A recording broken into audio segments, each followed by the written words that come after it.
بسم اللہ الرحمن الرحیم۔ السلام علیکم ورحمۃ اللہ وبرکاتہ۔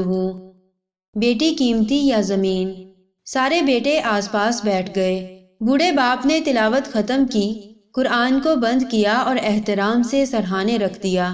ایک نظر سب پر ڈالی اور کہنے لگا، میں اپنی زندگی گزار چکا ہوں، اس سے پہلے کہ آنکھیں بند ہو جائیں اپنی جائیداد تم میں تقسیم کر کے جاؤں گا۔ سب کو اچھا خاصا حصہ ملے گا، مگر یہ تمہاری ذمہ داری ہے کہ تم اپنی بہنوں کو مجبور کرو کہ وہ اپنے حق سے دستبردار ہو جائیں، ورنہ کیا ہوگا ابا جان؟ سب سے چھوٹا بیٹا پوچھ بیٹھا۔ بوڑھے باپ کے چہرے پر کئی تلخ لہریں آئیں اور گزر گئیں۔ خشک ہونٹوں پر زبان پھیر کر بولا، ورنہ تمہارے باپ کی زمین غیروں میں چلی جائے گی۔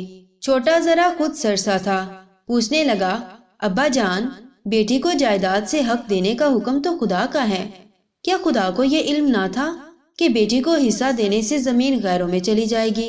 کمرے میں خاموشی چھا گئی۔ کسی کے کچھ بولنے سے پہلے وہ پھر بول اٹھا، بیٹی کو زمین دیتے ہوئے آپ کو لگا کہ زمین غیروں میں چلی جائے گی، مگر داماد کو بیٹی دیتے ہوئے آپ نے کیوں نہ سوچا کہ بیٹی غیروں میں چلی جائے گی؟ اس کے بعد کمرے میں گہری خاموشی چھا گئی جو کہ سب کو ہدایت دینے کے لیے کافی تھی۔ اللہ ہم سب کو ہدایت دے اور عمل کرنے کی توفیق دے۔ بیٹے بھی سمجھدار اور تربیت کے لائق ہوتے ہیں، لیکن جتنا حق بیٹوں کو دیتے ہیں، جتنا ان سے پیار کرتے ہیں، اتنا بیٹیوں سے بھی کریں۔ وہ غیر نہیں ہوتی، آپ اس کی شادی کرتے ہیں، اس کی رخصتی کرتے ہیں، اس کو بیچتے نہیں ہیں۔ وہ آپ کی بیٹی آپ کا خون ہوتی ہے، مرتے دم تک ماں باپ کا پیار، بھائیوں کا لاڈ نہیں بھولتی ہے۔ ہر کوئی ایک جیسی اچھی بھی نہیں ہوتی، کچھ اس سے مخالف بھی ہوتی ہیں، کیونکہ تعلیم ادب و علم کی فراست نہیں سکھاتی۔ عادات و اطوار اور اخلاق ہی خاندان اور خون کی پہچان کرواتے ہیں۔ کہیں سسرال والوں کو عزت راست نہیں آتی تو کہیں میکے والوں نے ناک میں دم کیا ہوا ہے۔ ہوش کے ناخن لیں، بیٹیاں فضول اور فالتو نہیں ہوتی جو کسی کو بھی منہ اٹھا کر دے دی جائیں، اور اس غلط فہمی کو نکال دیں کہ گھر کی بیٹی گھر رہ جائے گی، خالہ بہن پھپھو کو دے دیتا ہوں۔ آج کل ایسا کچھ بھی نہیں ہے، سب ڈرامہ اور عدلے کا بدلہ بیٹی کے ماں باپ کو تکلیف دینے کے لیے کیا جاتا ہے۔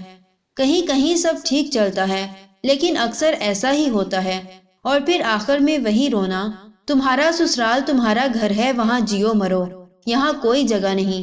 بیٹیوں کے معاملہ میں سوچ سمجھ کر فیصلہ کریں، تاکہ آپ کے فیصلے سے اس کی زندگی عذاب نہ بنے۔ یہ تو خدا کا دیا ہوا بہترین تحفہ ہوتی ہے، بھائیوں کی لاڈلی، بابا کی پری اور ماما کی گڑیا، گھر کی عزت ہوتی ہے۔ ماں باپ کی وفات کے بعد بیٹیوں کے لیے اکثر گھر کے دروازے بند ملتے ہیں۔ قصور صرف اتنا کہ بیٹی پرائی ہوتی ہے، اور اتنی گندی رسمیں کہ بھائی کھانا نہیں کھا سکتا، بابا اپنی بیٹی کے گھر سے پانی نہیں پی سکتا۔ ایسا کیوں ہے؟ اللہ ہم سب کو ہدایت دے، آپ کو اور مجھے عمل کرنے کی توفیق دے۔ کوئی غلطی ہوئی ہو تو معذرت۔ جزاکم اللہ خیر و احسن الجزا فی الدنیا والآخرہ۔ السلام علیکم ورحمۃ اللہ وبرکاتہ۔